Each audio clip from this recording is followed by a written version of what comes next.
Ένα παιδί είναι έτοιμο να φύγει από το σπίτι του όταν πέσει ο δεξιός κινόδοντας. ή ο αριστερός δεν έχει σημασία. Πότε είμαστε έτοιμοι να μάθουμε να οδηγούμε? Όταν ξαναβγεί ο δεξιός κινόδοντας. Ή ο αριστερός δεν έχει σημασία.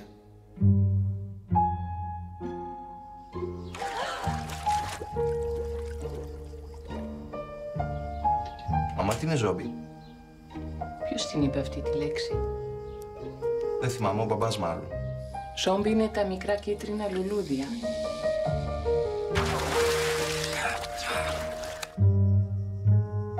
Μαμά!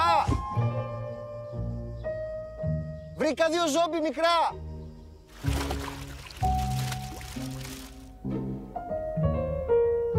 Ναι.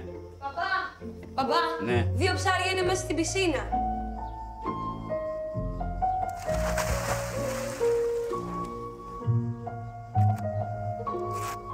Ο αδερφός σας πέθανε. Ένα πλάσμα σαν αυτό που εισέβαλε σήμερα στον κήπο τον διαμέλυσε. Από τη μια, το λάθος του να φύγει ενώ δεν ήταν έτοιμος ήταν τεράστιο.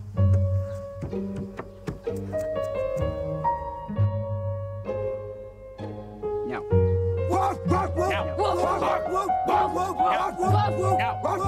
Νιάου.